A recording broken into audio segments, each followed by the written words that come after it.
یہ صرف حصول اقتدار کی کوشش نہیں ہے، یہ کرسیوں کی بندر بانٹ نہیں ہے، یہ ملک کے مسائل اور عوام کی فلاح کی بات ہے۔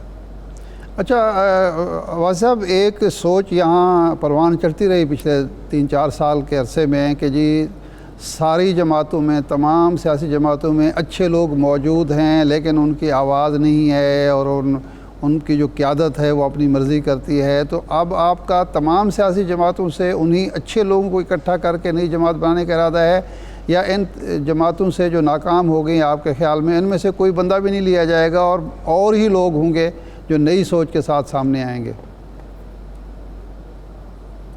نہیں، دیکھیں، جو بھی اس سوچ سے متفق ہوگا کہ ہم نے ملک کے لیے کام کرنا ہے، ہم نے کرسیوں کے حصول کی کوشش میں صرف ہم نہیں ہیں، اس میں ایسے لوگ بھی ہیں جو سیاست میں آج نہیں ہیں، جو یہ ملک کا دکھ اور درد رکھتے ہیں، کچھ لوگ ایسے ہیں جو دوسری جماعتوں میں ہیں، وہ بھی شامل ہوں گے، لیکن ہماری یہ کوشش ہے کہ جو باصلاحیت لوگ اور انٹیگریٹی والے لوگ جنہوں نے ایک ان میں ایک صلاحیت ہو، ایک کوشش کر سکیں، ایک سوچ اور فکر سے اتفاق کر سکیں، تو وہی ہماری کوشش ہے۔ یہ صرف لوگوں کا اکٹھا کرنے کی بات نہیں ہے، کہ نمبرز والی گیم نہیں ہے کہ ہم ہمارے تو 50 لوگ آ گئے ہیں جو دوسری جماعتوں سے آ گئے ہیں، لوگ انشاءاللہ بہت سے لوگ ہیں جو رابطہ کر رہے ہیں، لیکن ہماری یہ کوشش ہے کہ باصلاحیت اور باکردار لوگ جماعت کے اندر ہوں۔ عباد صاحب، ہوتا یوں ہے کہ ہر نئی جماعت یہی نعرہ لگاتی ہے کہ ہم تبدیلی لے کر آئیں گے، لیکن جب آتے ہیں تو وہ انہی جماعتوں کے رنگ میں رنگی جاتی ہے جو پہلے سے موجود ہوتی ہیں، وہی لوگ اکٹھے ہو جاتے ہیں، اور پھر بسا اوقات تو جو لیڈر ہوتا ہے وہ کہتا ہے جی میں کیا کروں، اس ملک میں تو پھر یہی لوگ موجود ہیں۔ تو اب آپ اس بات کو یقینی بنائیں گے کہ ایسے لوگ جو دوسری جماعتوں میں ہیں اور جن پر داغ دھبے ہیں یا جو ناکامی کا سبب ہے، ان کو آپ جماعت میں شامل نہیں کریں گے؟ جی، یہی کوشش ہوگی کہ بہتر لوگ، اچھے لوگ، باصلاحیت لوگ آئیں۔ دیکھیں، ماضی میں جماعتیں بنی ہیں، سب آپ کے سامنے ہیں، میں پچھلے 20-25 سال کو اگر آپ دیکھ لیں، جو جماعت بنی وہ مخصوص مقصد کے لیے بنائی گئی، وہ کسی کی کوشش نہیں تھی، کوئی اس کے پیچھے سوچ فکر نہیں تھی، وہ ایک اس وقت کی ضرورت تھی اور وہ جماعت بنی، وہ جماعتیں بنی، بہت سی بنی ہیں، آپ ان کے نام گننا شروع کریں نام بھی ختم ہو جاتے ہیں۔ تو ہمارا ایسی جماعت بنانے کا مقصد نہیں ہے، ہماری ایک سوچ اور فکر کی بات ہے کہ آج جو ملک کے حالات ہیں ان کو یہ تینوں بڑی جماعتیں ان کا مقابلہ کرنے کی صلاحیت نہیں رکھتی، اور وقت نے ثابت کیا ہے کہ وہ پاکستان کو آگے لے جانے کے قابل نہیں ہے۔ تو یہ ہماری یہ کوشش ہوگی کہ ایسے لوگ ہوں، ایسی جماعت ہو، ایسی سوچ ہو جو آج کے مسائل کا مقابلہ کر سکیں۔ آپ ہم سے بہتر سمجھتے ہیں کہ جب آپ پی ٹی آئی سے بات کریں یا مسلم لیگ نون سے بات کریں، پیپلز پارٹی سے بات کریں، وہ کہتے ہیں جی ہمارا منشور بھی پرفیکٹ تھا، ہماری سوچ بھی بہتر تھی، لیکن ہمیں آگے چلنے نہیں دیا جاتا، ہمارے راستے میں رکاوٹیں کھڑی کر دی جاتی ہیں، اور سول بالادستی کا ایشو یہاں سب سے مقبول ایشو بھی ہے لیکن ابھی تک طے نہیں ہوا۔ تو آپ اس ایشو کو بھی ایڈریس کر رہے ہیں؟ دیکھیں، اگر نہیں چلنے دیا جاتا تو استعفیٰ دے دیا کریں، میری یہ گزارش ہے۔ یہ بعد میں رونے دھونے سے فائدہ نہیں ہے، جب آپ اقتدار میں ہیں اور آپ کو چلنے نہیں دیا جاتا، منشور پہ عمل نہیں کرنے دیا جاتا، پھر استعفیٰ دے دیں، یہ ہی راستہ ہے ملک کے مفاد کا۔ تو بعد میں یہ چیزیں ہمیں بعد میں یاد آتی ہیں، تو ہماری یہی کوشش ہے کہ جو آئین ہے اس کے مطابق ہی ملک چلے، جو اداروں کے اندر یہ آپس میں اختلاف ہے، یہ معاملات کنفرنٹیشن سے حل نہیں ہوتے، یہ آئین کو بالادست کرنے میں اور اپنی صلاحیت کو استعمال کر کے مسائل کو حل کرنے میں استعمال کریں گے آپ، تو پھر یہ مسائل حل ہوتے ہیں۔ بھائی صاحب، جماعت کا نام یہ جو پاور سٹرگل ہے یہ ہمیشہ رہے گی۔ جی، جماعت کا نام کیا ہوگا، ویژن کیا ہے، مشن کیا ہے؟ اپلائی کریں گے تو آپ کے سامنے آ جائے گا۔ اچھا، مشن آپ کے سامنے ہے کہ ملک کے مسائل، آج بے پناہ مسائل ہیں ملک کے اندر، اور کسی کی صلاحیت نظر نہیں آتی کہ ان کو حل کر سکے۔ تو ہماری یہ کوشش ہے کہ ایسے باصلاحیت لوگوں، ہمارے ایک ریفارم پلان بھی انشاءاللہ دیں گے۔ جی،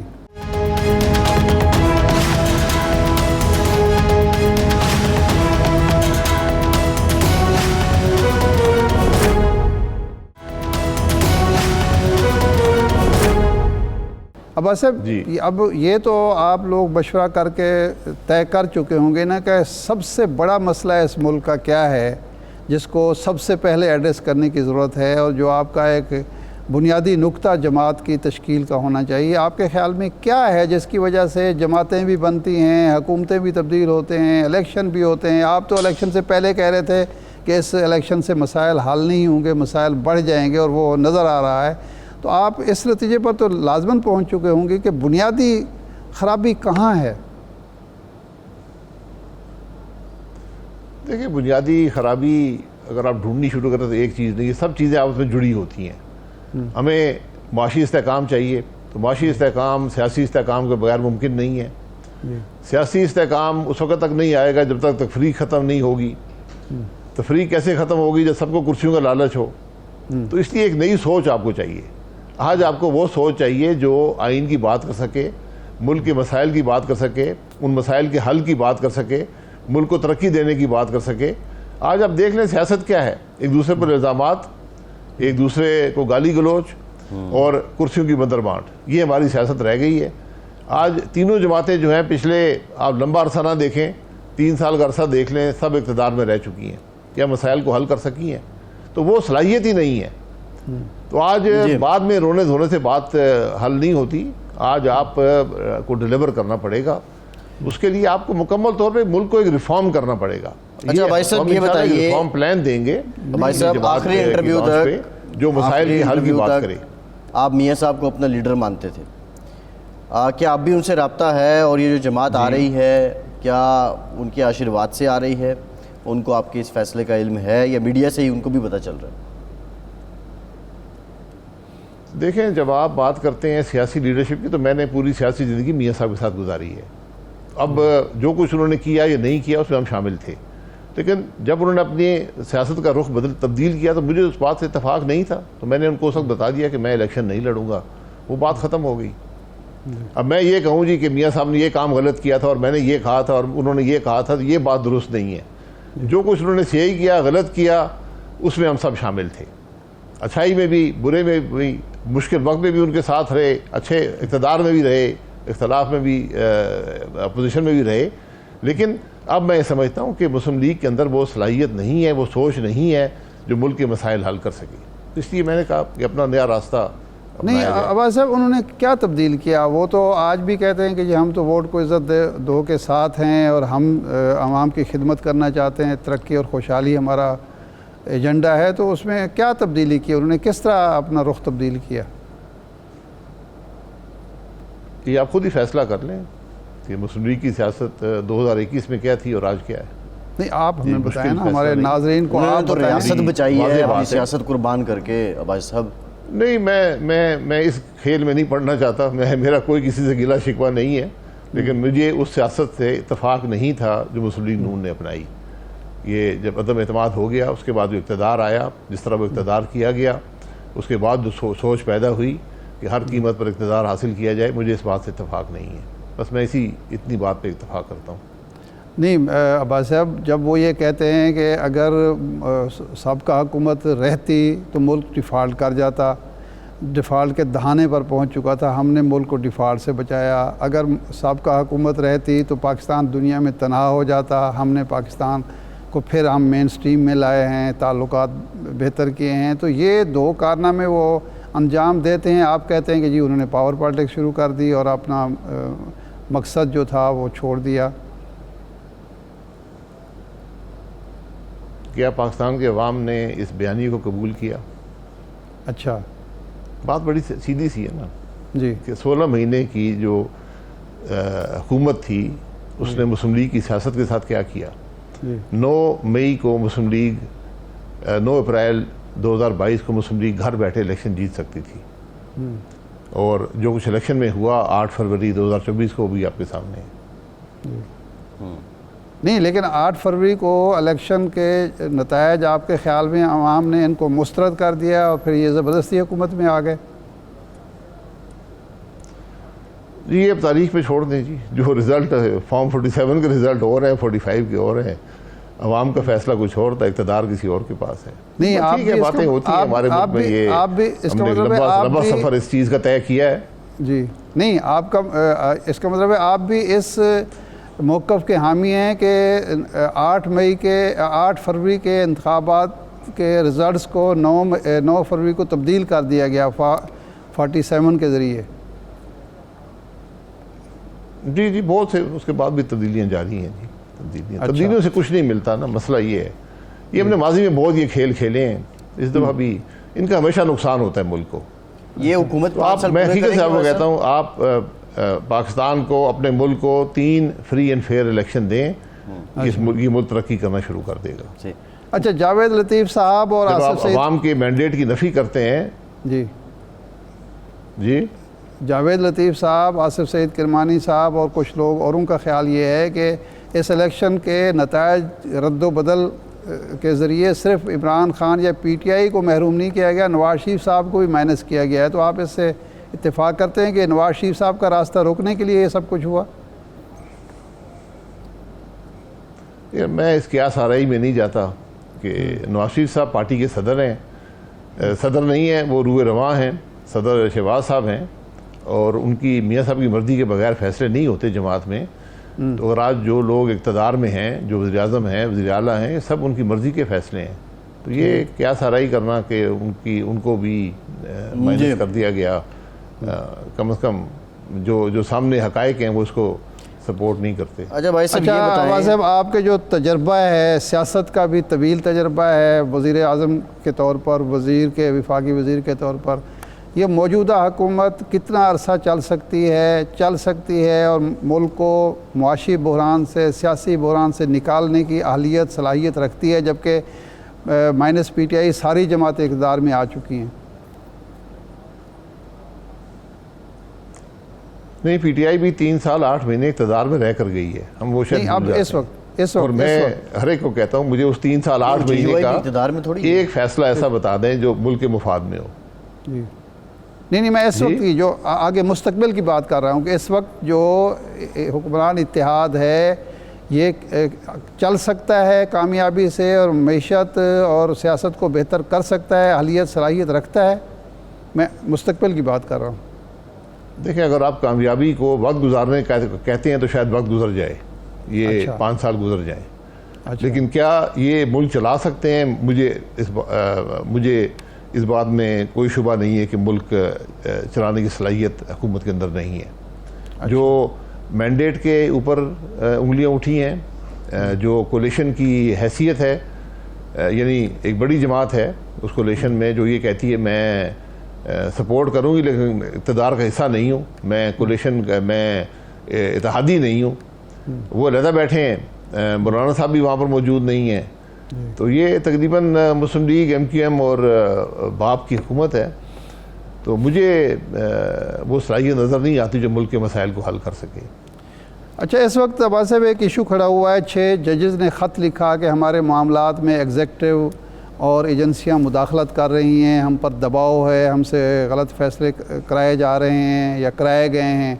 تو آپ اس کو کس نقطہ نظر سے دیکھتے ہیں؟ آپ کا اپنا تجربہ کیا ہے کہ کیا ایسی مداخلت ہوتی ہے؟ اور ایگزیکٹو کی مداخلت اگر ہو تو جج کا یا جوڈیشری کا یہ فرض ہے کہ وہ صرف خط لکھے یا اسے کچھ کرنا چاہیے؟ آپ کا اس میں تجربہ کیا کہتا ہے اور ایڈوائز کیا ہوگی؟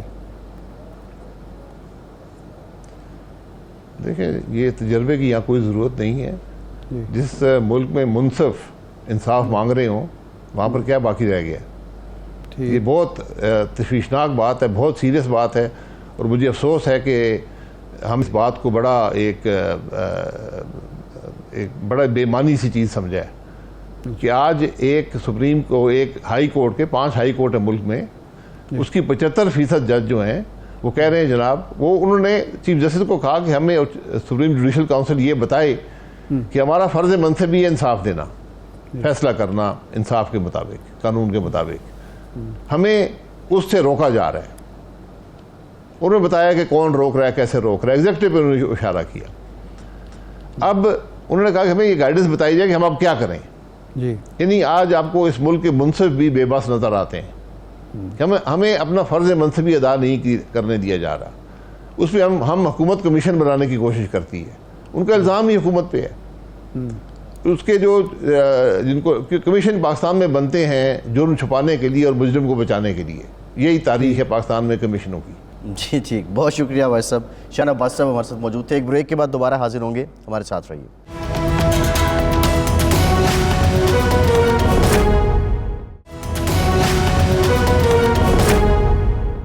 بریک کے بعد ایک بار پھر سے آپ کو خوش آمدید کہیں گے۔ ہمیں جوائن کیا ہے پاکستان پیپلز پارٹی کے سینئر رہنما سینیٹر پلوشہ خان صاحبہ نے۔ بہت شکریہ پلوشہ صاحبہ آپ کے وقت کا۔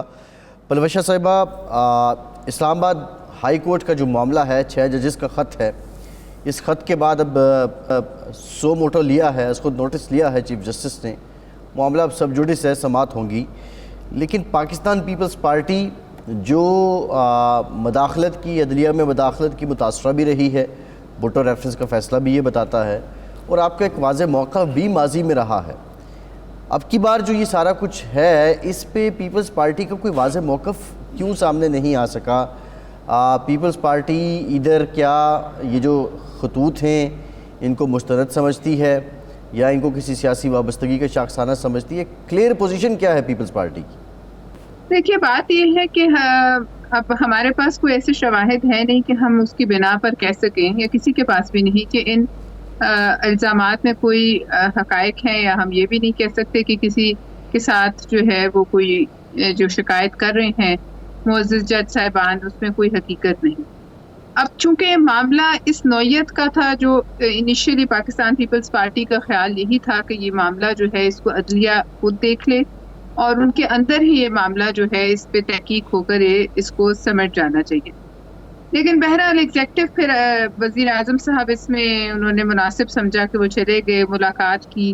اس کے بعد آپ نے دیکھا ایک ماحول تیزی سے بدلا، اور ملک میں ماحول جو ہے وہ کسی وقت بھی جو ہے کسی صورت بھی جا سکتا ہے، سیاسی ماحول۔ تو لہٰذا اس کے نتیجے میں بات وہی ہوئی کہ عدلیہ نے ہی اس کو پر سو موٹو لیا، اور اب آپ دیکھ رہے ہیں ایک لارجر بینچ بن چکا ہے۔ تو اب لہٰذا کل سے ایک بڑی تاریخی ٹائپ کی یہ ہیئرنگ شروع ہو جائے گی۔ اب مجھے علم نہیں کہ اس کو چیف جسٹس صاحب آیا کہ لائیو ٹیلی کاسٹ کرتے ہیں یا نہیں، وہ کہ میرا تو یہ اپنا ذاتی خیال ہے، کیونکہ حساس نوعیت کا معاملہ ہے اور ابھی اس میں کچھ جو ہے ثابت بھی نہیں ہوا، لہٰذا نہ اس کو پولیٹیسائز ہونا چاہیے اور نہ اس کو ٹیلی وائز ہونا چاہیے، کیونکہ ظاہر ہے میں نے اور آپ نے یا پاکستان میں لوگوں نے تو صرف اس کو نہیں دیکھنا، یہ پھر ان لوگوں کے لیے بڑا مواد مل جاتا ہے جو ہمیشہ جن کی زد پہ پاکستان، اس کے ادارے، افواج پاکستان اور ایجنسیز رہتی۔ لہٰذا کل سے میں سمجھتی ہوں یہ اب کہاں تک معاملہ جائے گا، یہ 2011 تک جائے گا، یہ 2014 تک رہے گا، یہ وہاں سے یا پھر صرف انہی شکایات پر رہے گا، یہ کل کی آپ دیکھیے اس کی جب شروع ہوگی سماعت تو ہمیں سمجھ آئے گا۔ بہرحال میں سمجھتی ہوں یہ بڑا ایک افسوسناک اور ایک تشویشناک موڑ ہے کہ ادارے جو ہیں ان کو اس طریقے سے ایک دوسرے کے آمنے سامنے یا لا کر کھڑا کر دیا گیا ہے یا وہ آ گئے۔ اچھا، یہ کوئی نیک شگون، آپ نے یہ کہا کہ یہ بڑا حساس معاملہ ہے، اس کو ٹیلی وائز نہیں ہونا چاہیے، اس کا مطلب ہے پھر اوپن ہیئرنگ بھی نہیں ہونی چاہیے، ان کیمرہ ہیئرنگ ہونی چاہیے اگر اتنا ہی حساس معاملہ ہے تو؟ دیکھیں یہ میں اب کوئی ہوں تو نہیں کہ میں کون ہوتی ہوں کہ میں اس پہ کوئی ڈکٹیشن دوں، لیکن ان کیمرہ بہت سی چیزیں ہوتی ہیں، یہ تو ہمارے ان کیمرہ سیشنز پارلیمنٹ کے بھی ہوتے ہیں، ان کیمرہ کمیٹیوں کے اجلاس ہوتے ہیں۔ اب یہ تو دیکھیے چیف جسٹس صاحب اور ان کے ساتھ جو دیگر جج صاحبان ہیں وہ اس کا فیصلہ کر سکتے ہیں کہ وہ اس کو جو ہے اوپن ہیئرنگ کریں یا نہ کریں، لیکن کل میرے خیال میں شاید اوپن ہیئرنگ ہی ہے، اور اس کے بعد پھر شاید یہ فیصلہ ہو جائے کہ اس کی معاملے کی نوعیت کیا ہے۔ بہرحال میں سمجھتی ہوں کہ یہ اس ماحول میں جب آ گئی، اتنا پاکستان میں ایک دوسرے کے خلاف نفرت بھری ہوئی ہے، پولیٹیکلی ہم کہیں کھڑے ہو نہیں پا رہے، سیاسی طور پر اتنا ارتعاش ہے، ایک دوسرے کے ساتھ کوئی بات کرنے کو تیار نہیں، اوپر سے ہم پر جو ہے ایک یلغار ہے اس کی یہ دہشت گردی کی، سی پیک آپ کا نشانے پہ، گوادر آپ کا نشانے پہ، روزانہ کے حساب سے افواج کے لوگ شہید ہوتے ہیں۔ تو اس ماحول میں کیا یہ جو سب کچھ ہو رہا ہے یہ کوئی نیک شگون تو میں اس کو نہیں کہہ سکتی۔ اچھا یہ بتائیے، اس میں یہ بالکل نیک شگون نہیں ہے، لیکن پھر یہ تو ان لوگوں کو سوچنا چاہیے نا جو ججز کو پریشرائز کرتے ہیں یا انفلوئنس کرتے ہیں یا جوڈیشری کو چلنے نہیں دے رہے۔ دیکھیے آپ صحیح کہہ رہے ہیں، لیکن ابھی اس بات کا کوئی تعین ہو جائے، کوئی بارے ثبوت جو ہے کسی پر جو ہے وہ آ جائے تو پھر ہم یہ کہہ سکتے ہیں. بہرحال میں جو بھی الزام لگاتا ہے اس کے پاس تو ثبوت ظاہر ہے کچھ نہ کچھ تو ہوں گے، لیکن میں جو اگر نہیں بھی کوئی سوچتا تو ہمیں تو سوچنا چاہیے، انہیں بھی سوچنا چاہیے جو اس وقت طاقت کے مراکز ہیں پاکستان میں جتنے بھی، اور ہم جی سب کو بھی سوچنا چاہیے مجھے اور آپ کو. ہم تو یہی کر سکتے ہیں اپنے طور سے، ہمارا یہی حصہ ہے کہ ہم اور آپ اس پہ بات کر رہے ہیں کہ ہمیں یہاں سے 2 اسٹیپ پیچھے لینے چاہیے، کچھ قدم پیچھے ہٹنا چاہیے سب لوگوں کو، اور سوچنا چاہیے کہ اگر یہ کھلا اور مزید اس میں گند پھیلا تو کل کیا بھارت میں تبصرے ہوں گے، کیا امریکہ میں تبصرے ہوں گے، کیا جی ویسٹ میں تبصرے ہوں گے، کیا ہم بہت سے ایسا مواد ان کے حوالے نہیں کر دیں گے جس کو حاصل خود ہی اچھا جس کو آج وہ کی حاصل جو کرنے الوشہ صاحبہ آپ نے بڑی اچھی بات کی ہے، جو آج کی ڈیولپمنٹ ہے، یہ جو اسلام آباد ہائی کورٹ میں 8 ججز ہیں ان کو خطوط بھیجے گئے اور ان میں یہ بتایا جا رہا ہے کہ کوئی پاؤڈر نما مواد بھی تھا اور کچھ ان کو تھریٹ کرنے والے نشانات بھی موجود تھے. یہ کیا ہے؟ یہ کون کر سکتا ہے؟ یہ اس موقع کا فائدہ کون اٹھا رہا ہے؟ اور یہ ساری ایکٹیویٹی کا مقصد کیا ہے؟ دیکھیے یہ خبر میرے سے میں مانتی ہوں شاید میں نے نہیں دیکھی کیونکہ رمضان ہے تو ذرا سا میں اوائڈ کر رہی تھی خبروں کو بہت زیادہ وہ کرنا، لیکن یہ میں نے نہیں سنا جو آپ نے بتایا ہے. لیکن یہ سب تو دیکھیے اس میں کوئی بھی شامل ہو، اگر اس قسم کا معاملہ ہے تو اس میں تو آپ کی دشمن انٹیلیجنس ایجنسیز کیوں شامل نہیں ہو سکتی، جو آ کر آپ کے بلوچستان میں کئی گھنٹوں کے محاصرے 48 گھنٹوں کے محاصرے کر سکتی ہیں، جو گوادر میں اٹیکس کر سکتے ہیں، جو ہر جگہ جن کی پہنچ ہے. انارکلی لاہور تک میں انہوں نے اٹیک کر کے اس کا جو ہے وہ BLA نے اس کی ذمہ داری قبول کی. تو کیا یہ کام ان کے لیے مشکل ہے؟ مگر پھر بھی ہمارے لیے سوچنے کی ایک مقام یہ ہے کہ ہم کہاں جا رہے ہیں، کیا ہم ان کے ہاتھوں میں تو نہیں کھیل رہے؟ مطلب عدلیہ اور یہ ہمارے ادارے ایک دوسرے کے سامنے کھڑے ہو جائیں تو اس میں کس کا فائدہ ہے؟ نقصان تو پورے پاکستان. جی لہٰذا میں ٹھیک ہے تو جی جی درست تشویشناک بالکل. یہ کوئی تیسرا فریق بھی ہو سکتا ہے جو ہمارا مشترکہ دشمن ہے سب کا. یہ سب کو سوچنا چاہیے اور اپنی اپنی حدود میں رہ کر اپنی ذمہ داریاں اپنے فرائض انجام دینے چاہیے. یہ فرمائیں کہ اس وقت گورنر پنجاب کا آپ کی طے ہو گیا کہ پیپلز پارٹی کو گورنر پنجاب کا عہدہ ملے گا اور ابھی تک آپ لوگ فیصلہ نہیں کر پائے. آج یہ خبر آ رہی ہے کہ ہینا ربانی کھر پر اتفاق ہوا ہے، تو کیا واقعی یہ اتفاق رائے ہو گیا ہے اور اب وہی آپ کی طرف سے نامزد گورنر ہوں گی پنجاب کی؟ دیکھیے جی اس بارے میں مجھے علم نہیں ہے. فیصلہ یہ ہوا تھا کہ جو زرداری صاحب جب ایوان صدر میں تشریف لے جائیں گے تو اس کے بعد وہ اس پر غور و خوض کریں گے اور جو ہے وہ نامینیٹ کریں گے کسی کو. ابھی تک کوئی نام میرے سامنے نہیں آیا، کیونکہ مختلف نام وقتاً فوقتاً آتے رہتے ہیں، لیکن میں سمجھتی ہوں آج کے بعد چند دنوں میں گورنر پنجاب آ جائے گا. اس سے کوئی ایسا خاص فرق نہیں پڑتا کہ کون ہو. گورنر کی ایک اپنی حیثیت ہے، ویسے کہ ایک جو ماحول چارجڈ ہے اس میں کوئی بھی گورنر آ جائے اس سے جنرلی جو سیاسی ماحول ہے اس کو ٹھنڈا کرنے کی ضرورت ہے. اور وہ ٹھنڈا اس طرح نہیں ہوگا، وہ ٹھنڈا اسی وقت ہوگا جب کوئی ان سب لوگوں کو بتائے کہ آپ کو ساتھ بیٹھنا ہے اور اس جگہ جہاں ہم کھڑے ہیں اس سے 2 قدم پیچھے ہٹنا ہے سب کو. اور ظاہر ہے یہ تو پھر وہی کر سکتا ہے کوئی جو اس کے ہاتھ میں اتنی طاقت ہو کہ سب ان کی بات سنیں. اب وہ کون ہے، ایسا کون شخص ہو سکتا ہے جو سب کو ساتھ بٹھا سکے، یہ اس وقت میرے ذہن میں تو نہیں ہے.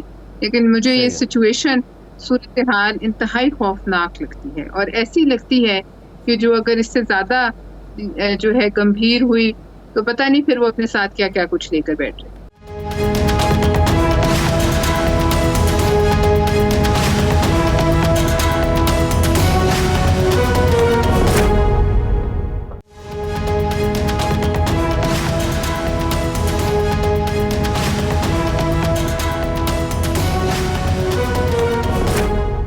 اچھا یہ بتائیے گا، اب آپ 2 قدم پیچھے ہٹنے کی بات کر رہی ہیں کہ سینٹ کے انتخابات ہیں، KP اسمبلی میں جو صوبائی الیکشن کمشنر ہیں انہوں نے انتخاب ملتوی کر دیا، اور بنیادی وجہ یہ ہے کہ عدالتی احکامات کے باوجود جو مخصوص سیٹیں تھیں اس پہ جو لوگ نامزد ہوئے تھے ان کا حلف نہیں لیا گیا.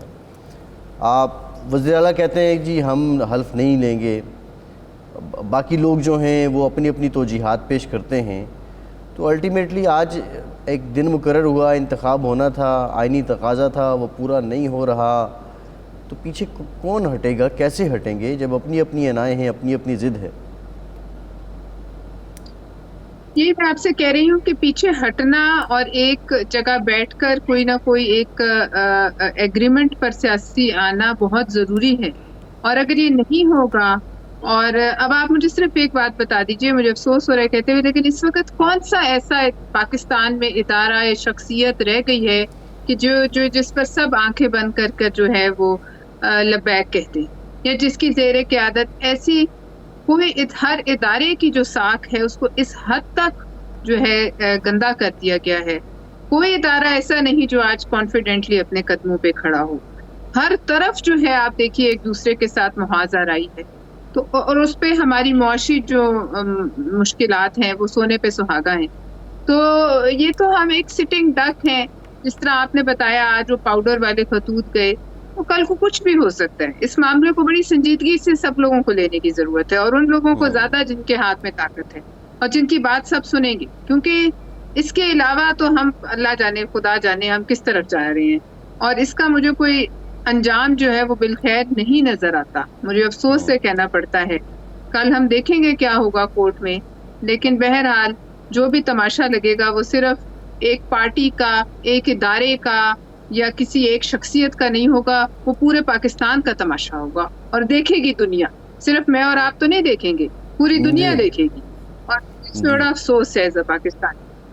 ٹھیک، بہت شکریہ پلوشہ خان صاحبہ۔ شاد صاحب، سینٹ کے انتخابات ہو گئے، یہاں بھی جو حکمراں اتحاد ہے، پیپلز پارٹی، مسلم لیگ نون، MQM، ان کا پلڑا بھاری رہا۔ اسلام آباد میں اسحاق ڈار صاحب اور رانا محمود الحسن صاحب کو کامیابی ہوئی، اسی طرح جو سندھ سے ریزلٹس آئے اس میں پیپلز پارٹی اور MQM، اور ویسے بھی PTI تو سندھ میں جو ہے وہ اب یہ سنی اتحاد کونسل الیکشن کنٹیسٹ بھی اس طرح نہیں کر رہی تھی۔ اب اگلا مرحلہ کیا ہے؟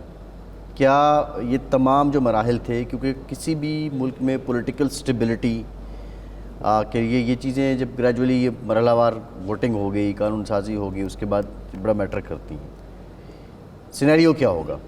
عید کے بعد معاملات کدھر کو جائیں گے؟ عدالتی فیصلہ کل آیا، ابھی معاملات چل رہے ہیں، کچھ سٹیبلٹی نظر آ رہی ہے آپ کو؟ دیکھیں جی، بات یہ ہے، جب ہم یہ بات کرتے ہیں تو برا بھی بہت منایا جاتا ہے، اور یہ سمجھا جاتا ہے کہ شاید ایسی ہوا میں باتیں ہو رہی ہیں۔